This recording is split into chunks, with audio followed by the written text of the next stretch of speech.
हमनी के संस्कृति, हमनी के संस्कार सदा रहे हमनी के साथ। भारत के महान ग्रंथ और काव्य सब के संपूर्ण संकलन सब्सक्राइब करें तिलक।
ग्वाला के गदा के प्रहार।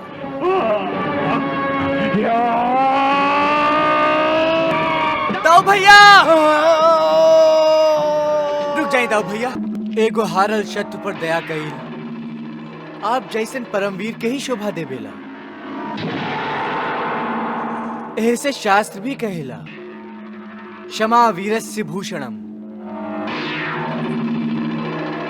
महाराज जरासंध जाही आपन राजधानी लौट जाही।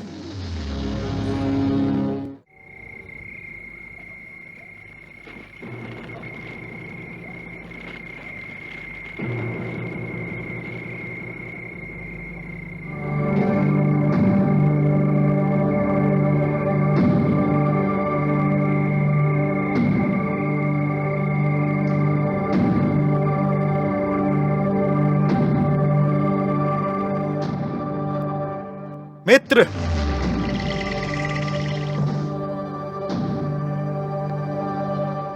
इतिहास साक्षी है। बड़का बड़का योद्धा लोग और बड़का बड़का शूरवीर लोग के कितना ही बार पराजय के मुंह देखे के पड़ल है।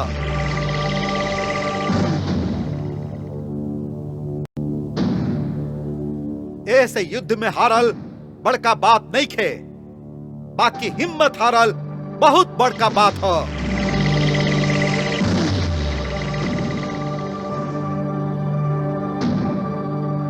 एक बार युद्ध में हारला के बाद दोबारा विजय प्राप्त कईल जा सकेला, बाकी हिम्मत हारला के बाद मनुष्य कहीं के ना रहेला मित्र, कहीं के ना रहेला।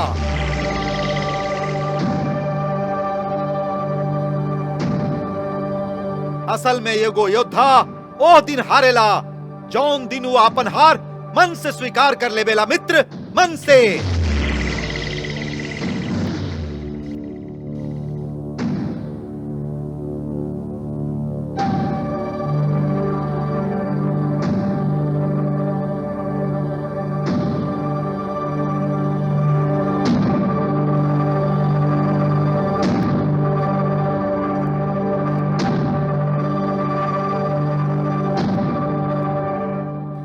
हारल और जीतल प्रारब्ध के हाथ में हा।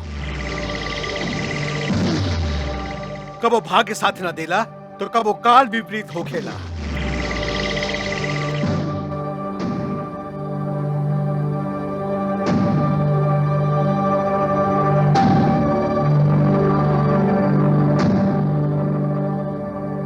बाकी ई ना भूले के चाहिए कि प्रारब्ध कबो एक जैसे न रहेला।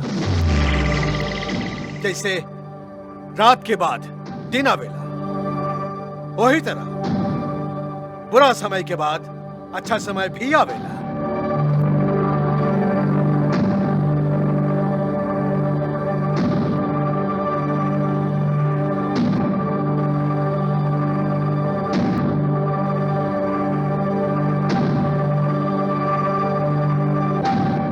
प्रारब्ध और भाग्य मनुष्य के अधिकार में नहीं थे।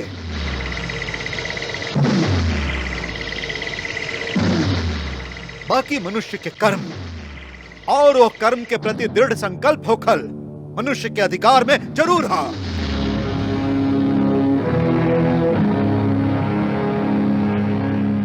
जो एक पराजय से अकर्मण्य हो जाला वो वीर ना होला।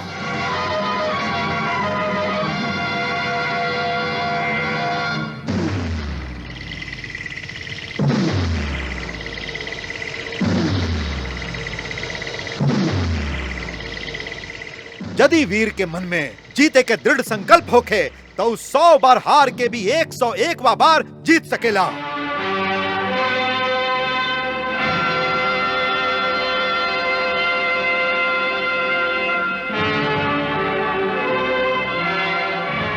दुर्भाग्य आवे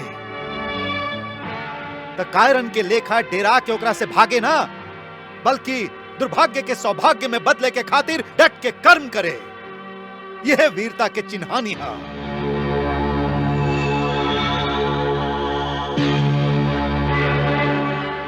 ऐसे आप जैसन परम वीर के ए तरह मन छोटा ना करे के चाहिए। और फिर ये युद्ध कहवा रहे, ये तो माया के एगो भ्रम जाल रहे। ये कृष्ण कौनो मायावी विद्या जानेला।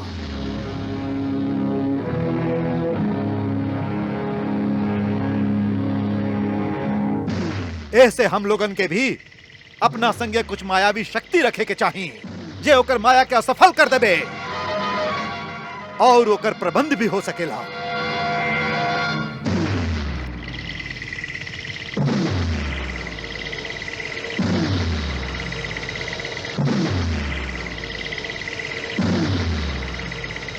हम सभे आपके संगे हैं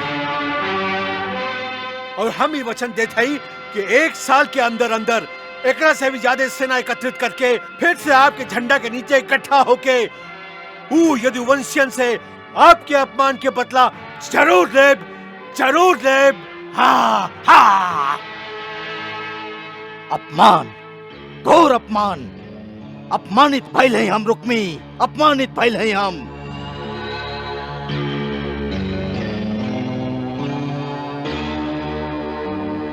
अपमान के चोट के सहल बहुत कठिन है, हार के सहल आसान है, बाकी अपमान के सहल आसान नहीं खे, नहीं खे। आज वो युद्ध में यदि प्राण ले लेत तो हमके कोनो चिंता ना रहे, हमके वीर गति प्राप्त हुई। बाकी अपमान के ठोकर मार के जे ऊ लोग हमके जियत छोड़ देलस, ओकर ज्वाला में हमार अंतरात्मा एक तरह जर रहल बा, एक तरह जर रहल बा रुक्मी कि जिए के मन नहीं खे करत, जिए के मन नहीं खे करत रुक्मी, मन नहीं खे करत।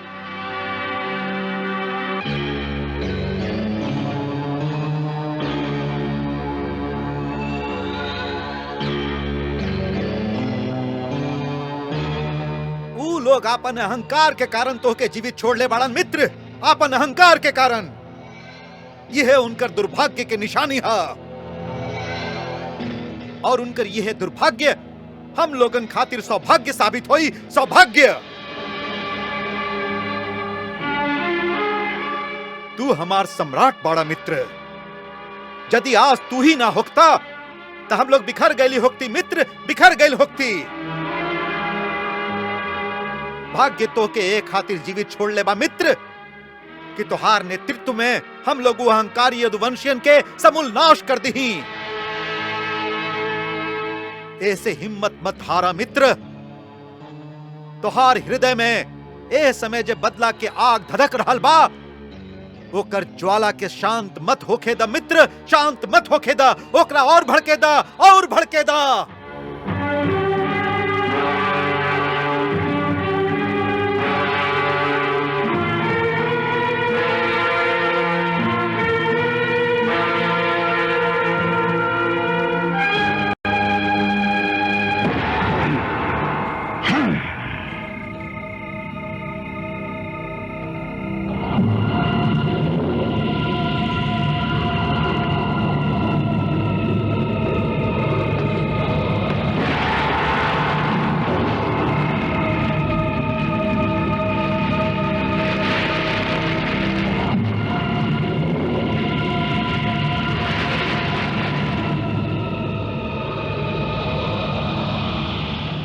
हम में अग्नि के साक्षी मान के शपथ लेते हैं कि आपन हृदय में भड़कत है बदला के आग के तब तक ना बुझे देव जब तक कृष्ण और होकर सगरे यादव जाति के नाश ना कर देव, नाश ना कर देव।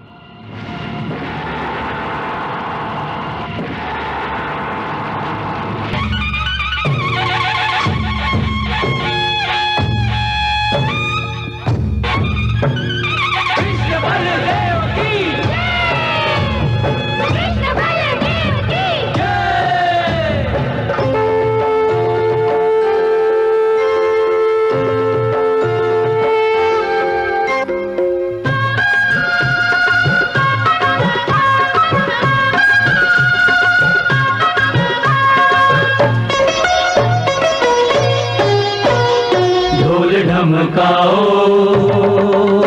बजाओ नगाड़ा, विजय श्री का झंडा कन्हैया ने गाड़ा। कर लो रे आरती कृष्ण बलदेव की, आरती कृष्ण बलदेव की। बैरी को रण में इन्हीं ने पछाड़ा के ढोल ढमकाओ बजाओ नगाड़ा। विजय श्री का झंडा कन्हैया ने गाड़ा।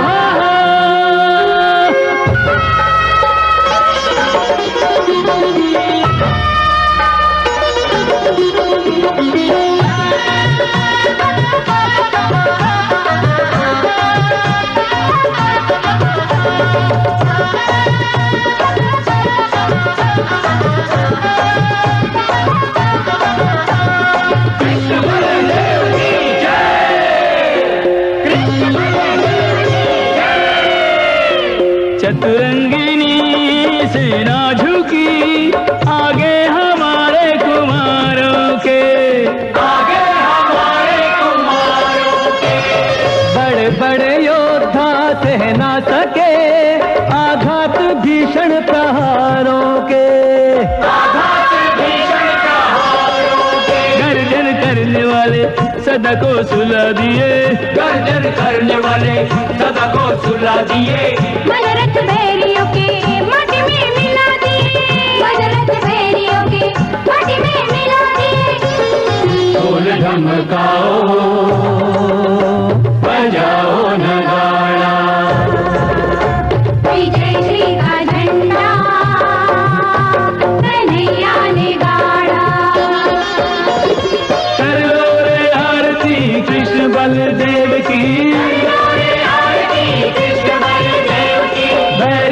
रण में इन्हीं ने पछाड़ा के ढोल ढमकाओ बजाओ नगाड़ा। विजयश्री का झंडा कन्हैया ने गाड़ा।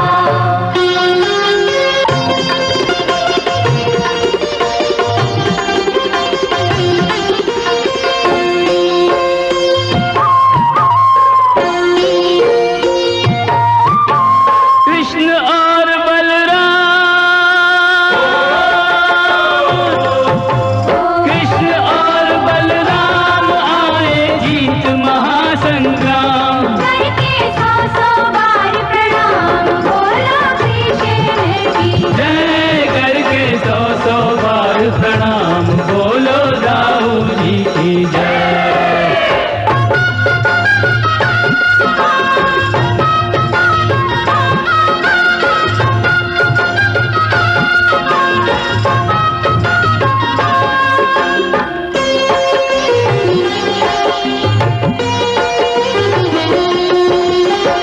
प्रबल प्रतापी रण कौशल दिखाए आए। गदा अंतदर्शन को स्वाद चखाए आए। जरासंध अभिमानी, जरासंध अभिमानी रण में है गयो पानी पानी। बच गए जनता निप राजधानी बोलो कृष्ण की जय बच गए जनता निप राजधानी बोलो दाऊ जी की जय। जुग जुग जियो दोनों वीर वीर वीर। जुग जुग जियो दोनों वीर वीर वीर। कुल की आन निभाने वाले सबके प्राण बचाने वाले हमरे नाम पे खाने वाले 100 तीर तीर तीर। जुग जुग जियो दोनों वीर वीर वीर।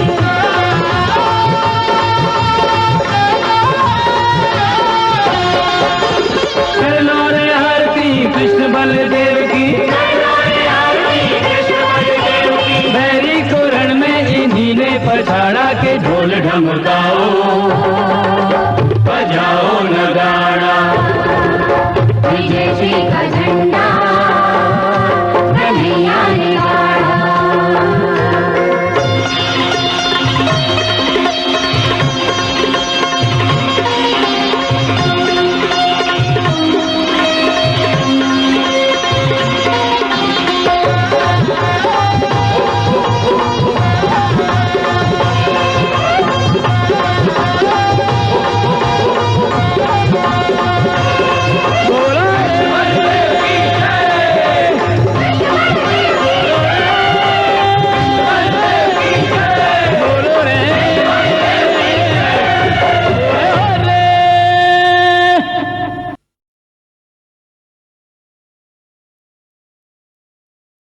मथुरा के युद्ध ई सिद्ध कर दहलस कि विजय हमेशा धर्म के हो खेला और धर्म के आधार है सत्य। हम यही से हमेशा कहत आइल हई कि सत्य और धर्म के मार्ग कबो न छोड़े के चाहिए।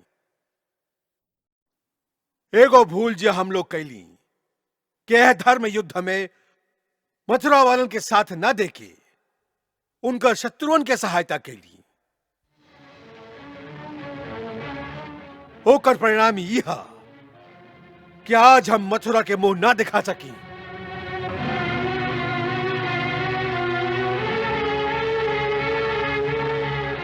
दासश्री, हम तो जरासंध के कोनो सहायता भी ना कैली, फिर आप ये बात कैसे कह सकत हई? महाराज धृतराष्ट्र, सांच के तराजू में मनुष्य के नियत तौलल जाला, ना कि ओकर शारीरिक काम। आप अपन हृदय में झांक के देखी और फिर बताई कि यादवन के सहायता ना करे में आपके असली नियत का रहे। का अपना चाहत रही कि यादव हार जाए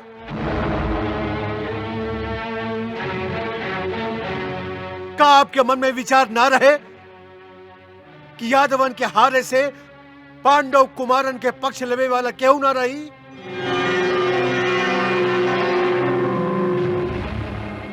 आप जब चाहे बेखट के अपना बेटा दुर्योधन के युवराज घोषित कर सकी।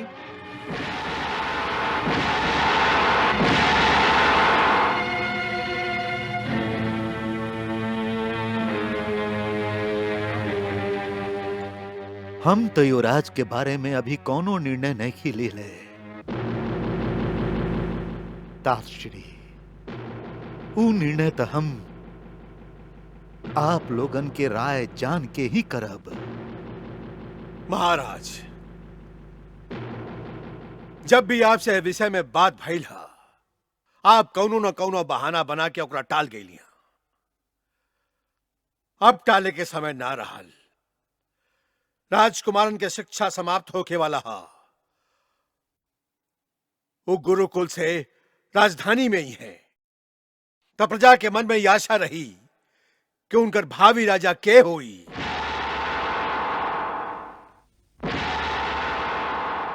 ऐसे ए विषय में हमार परामर्श यह हा कि एकरा पहले की बात बढ़ जाए, उचित यह हा कि कुमार युधिष्ठिर के आप अपन युवराज बनावे के घोषणा कर दी ही।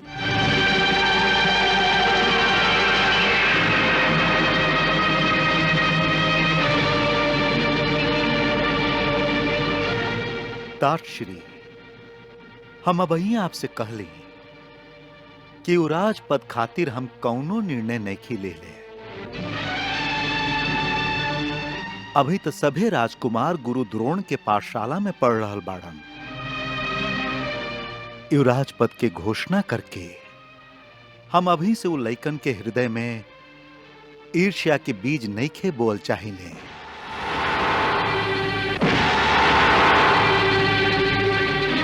उनका बड़ होके दी, शिक्षा समाप्त करे दी। उचित समय आवे पर हम आपसे जरूर परामर्श करब कि केकरा युवराज बनावल जाए।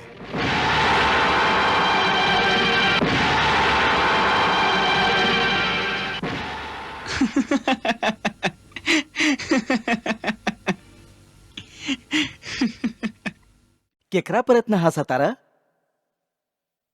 महाराज धृतराष्ट्र के चतुराई पर कि कैसे वो युधिष्ठिर के युवराज बनावे के बाद के कौनो न कौनो बहाने हर बार टाल जालन।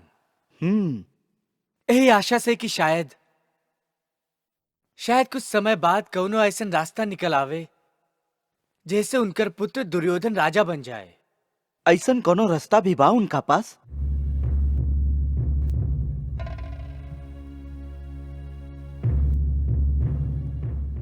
रास्ता तो एक ही बा, विनाश के रास्ता, कुरुवंश के विनाश के रास्ता। कुरुवंश के विनाश? कब? कैसे?